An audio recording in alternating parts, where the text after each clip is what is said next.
Good morning, guys, and welcome to the podcast.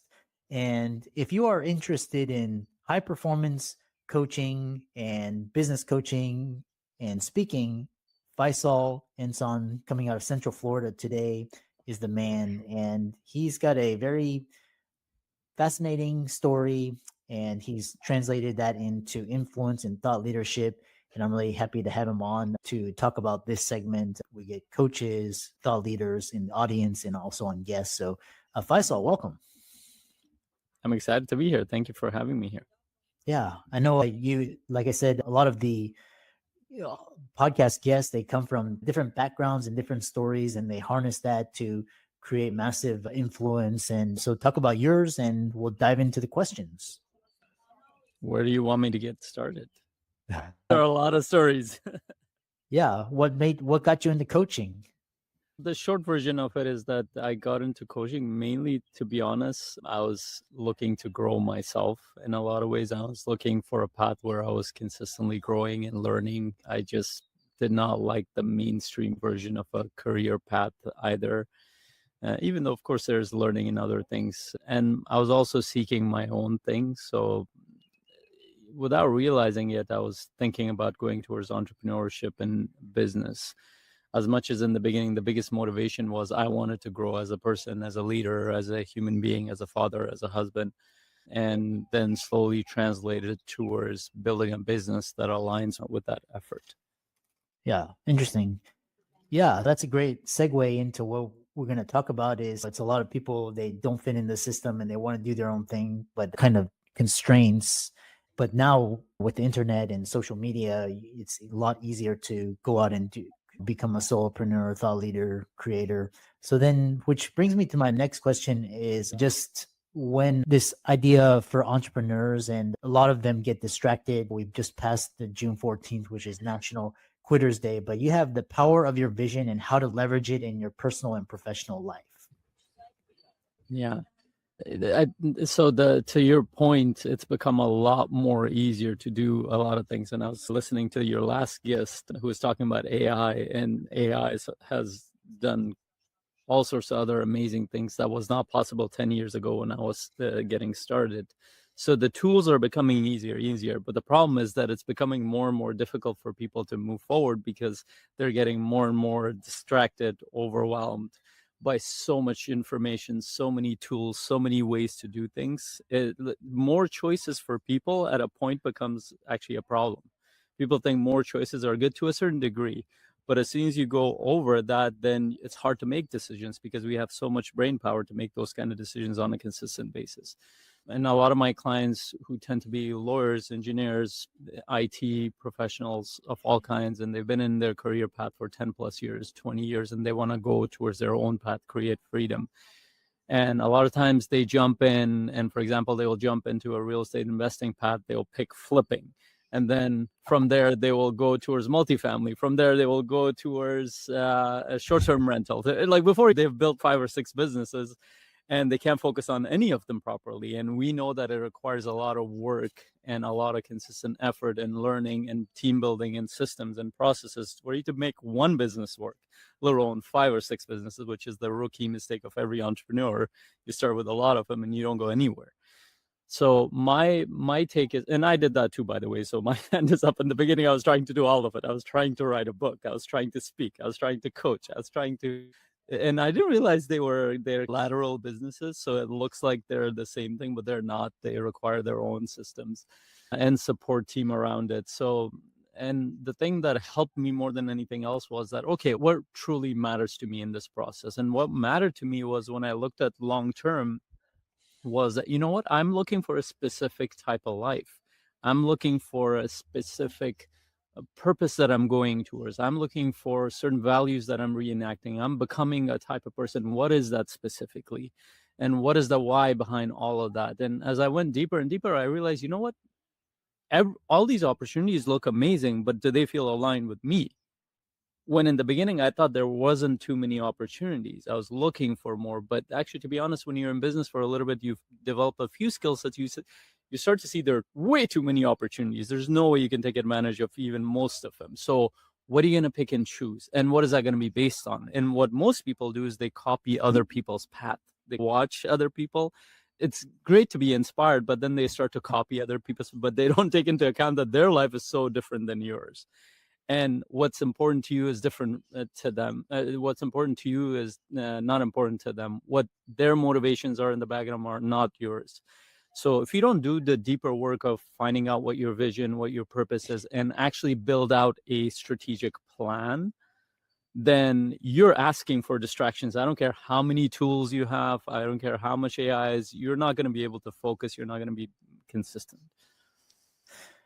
And I really love that because the previous podcast guest was talking about your ideal client. And I know it sounds very cliche, your ideal client or your client avatar, but it goes when you hone down on who is your 10 client, then all the other extraneous like time wasters. And I know of physicians, they talk about, they're like, oh, real estate is great for physicians, but they never understand why. And then they're like they're losing money as in single family, and they're losing money in short term or syndicate. They don't have a purpose. They're just like floating. So I love this idea of the power of vision and clarity. So which brings us talking about is when you talk about relationships in business, and ultimately business is a people business. So what insights do you have for the audience for leveraging relationships to grow faster in business? And I would say this is one of the hardest pieces for everybody. And I often say this is that most people who come to work with me or seek me out, they tend to seek me out for like distraction. They're distracted. They don't have a focus. They don't know what they're doing, or they're struggling in business. And then I'll have a first initial conversation. I do usually deep dive with them. And I'd say 95% of the time, it's a relationship problem. Whether it's in personal or business. And to be honest, we tend to take our patterns in business and personal life. Like our system doesn't work separate. In one side, we might show up with a persona, but the background intentions, the background subconscious programming, all of it is very similar. So our problems in personal life will show up in business. Business problems will show up in personal life. And here's the challenge. So when you go out in the world of business, it's all about relationships. Yeah. And most people are horrible at building long-term relationships. And here's how most people operate. And I say most people, not because I think most people are bad people or they're negative or evil or anything like that. I think we're all trained like that. Like the education system has done a number on everybody when it comes to this stuff, where we tend to look at everything short-term. And so there's this quote, I think it was Nassim Taleb, who says that there are two big addictions. It's heroin and monthly salary. And so when you jump into entrepreneurship, most projects you're going to work out, it's not going to be short term. It's going to be long term. It's going to be 3 months, 6 months, years out, investments that are going to pay out 10 years out, 5 years out. And you're going to be working, and it's not going to be a one-to-one relationship where I talk to this person, I'm going to get a payout. And I was actually talking to one of my clients. It didn't click. He's a very successful individual, and now he's going into entrepreneurship path. I think it's a complete waste of time for me to talk to all these people, and he's taught to go network, but he doesn't even doesn't get the point, and he's looking for a one-to-one output. If I talk to 10 people, I should get this much result, and result is measured in terms of money. That's not how necessarily it works. You might talk to 100 people, maybe 10 of them might get you closer to your goal, and maybe one of those is going to really hit that thing.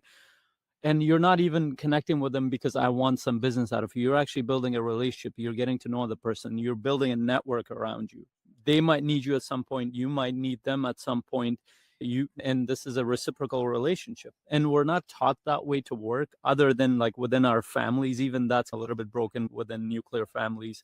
But human communities work like that, where it's a lot of reciprocity, but that's disappeared with the commercial world. And then we're all taught to work for, hey, if I work this many hours, I get paid this many hours. That's not how the business world works at all. And that was like my biggest shock.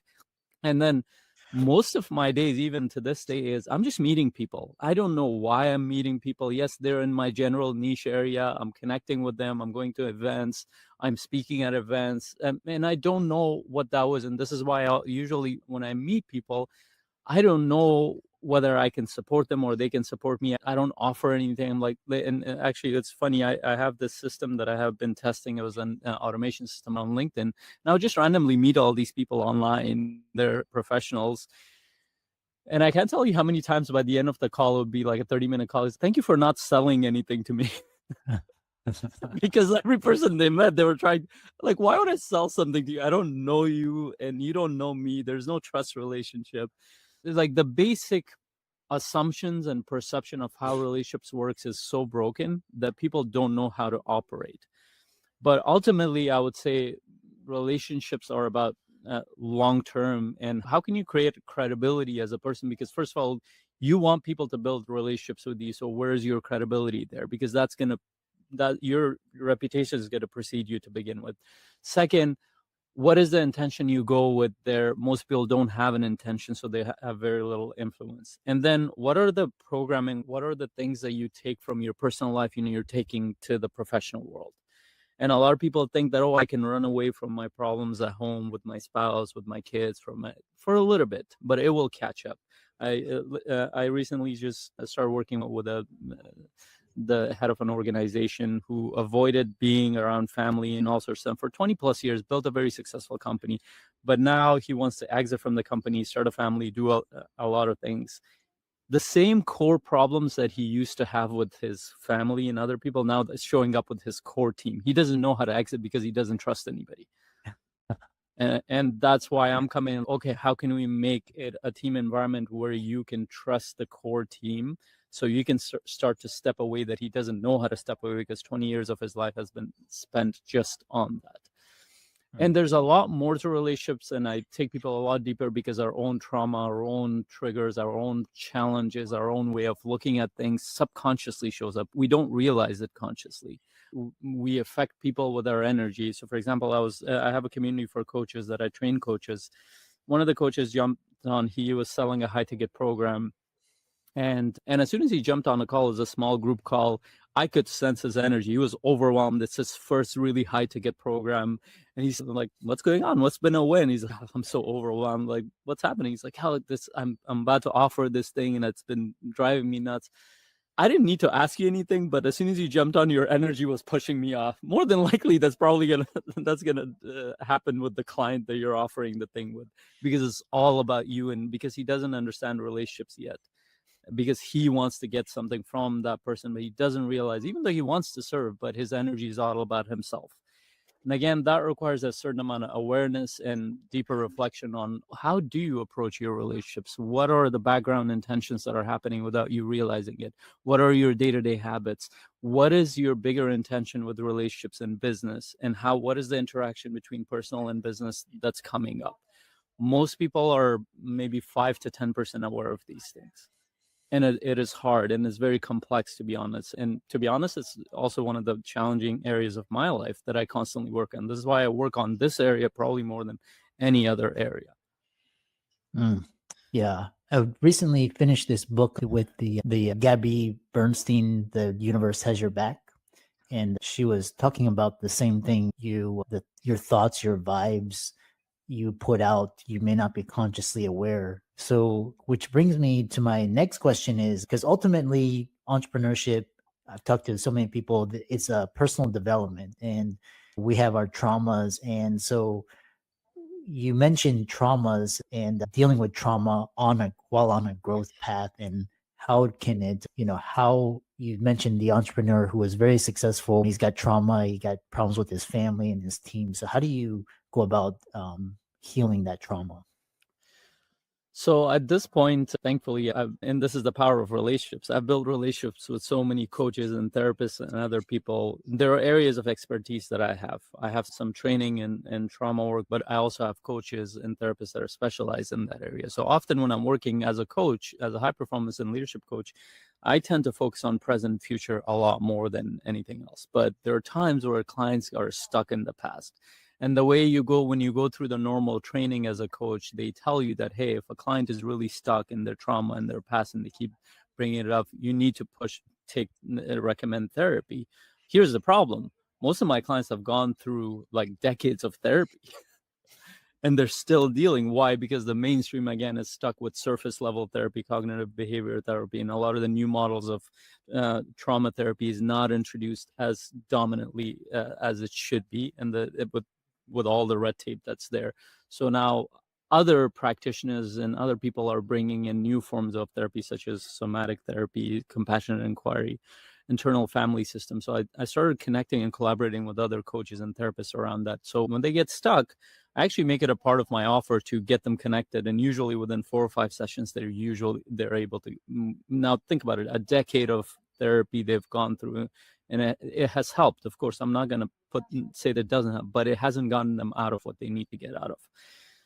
So part of it is that, but part of it is a lot of trauma also affects people because they don't know, and it connects back to the vision and purpose. They don't know what their path is. You're affected by your past more because you don't know where you're going. And I have trauma right now. Both my wife and I have come from a war-torn country, and like when our parents had to flee there, and lots of families lost, houses lost, the whole lifestyle and the whole culture lost, and you go to the next world, and this is the fourth place we're trying to restart in the world. Now, when you go through a path like that where your parents are literally in survival mode, your family, culture, pretty much everybody's in survival mode, so it's bound to be that you're going to deal with a lot of crazy stuff internally. And here's the most amazing thing about human beings. If you watch, and there are a lot of people, my story is not unique, there are millions of people who've gone through that stuff around Earth, but human beings are incredibly resilient. They get out of it somehow. They look functional on the surface. It's like functional alcoholics, but deep down there's a lot of stuff in there. And I deal with it pretty much even to this day. I've done this work for 15 plus years, but to this day I have to be very aware of it, otherwise it can show up. But the thing that helps me, one, is to do the background work. Go back, and whether it requires therapy or EMDR or whatever you need to do, or ayahuasca, deal with the thing. If you are aware of it, deal with it. Or if you're things that are holding you back, you can't see it, get help with that area. That's one side of it. But yeah, and I've seen a lot of people go through a lot of trauma work. The problem is that they don't know where the hell they're going. So then they did the work, but they don't have a clear purpose. Again, they fall into, and this is what the human mind does, we tend to just copy the next person. Oh, this person looks like they have their shit together. Let me just follow this. And we do it subconsciously. We don't realize it. And then we spend about a decade going through our life. And by the way, most successful professionals have done this to death. They will go through a career of 10, 20 years. They build a whole life. And then they will, in the words of Alan Watts, who'd said that they will look back in their 40s, 50s, and it was like, yes, I made it. And then they'll look back with a certain sense of feeling cheated, saying that, you know what, this is it. Yeah. That's what I worked the past 10, 20 years for. I don't think this was worth it. Yeah. And not because of the process, it wasn't worth it for them to achieve, but it wasn't theirs to achieve.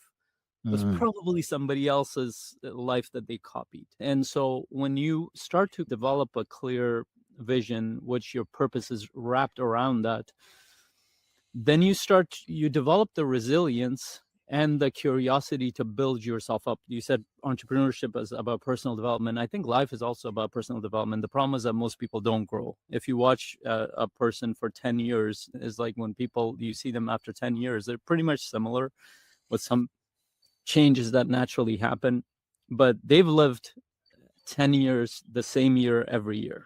They haven't changed.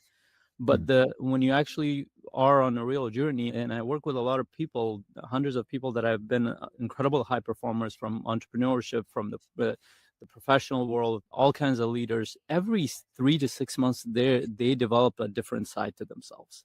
Doesn't mean they completely change, their core remains, but they unearth a different aspect of themselves, and they learn to show up differently. They learn to be better.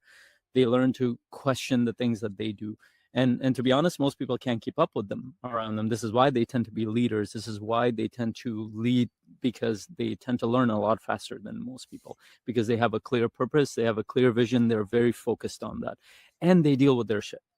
They don't just look at it and people deal with it in different ways. Sometimes their mentors might help them. Sometimes they might go to a professional on the therapy side. Sometimes they might hire a coach. Sometimes they're part of a community that supports them. Whatever the medium is, get the support, because you will save decades of your life. Not only that, but you will not pass it on to the next generation, whether that the next generation is your kids or your team members. I can't tell you how many managers and executives I've worked with. They operate a certain way as a leader, and then you would go deeper and ask them, why do you do that?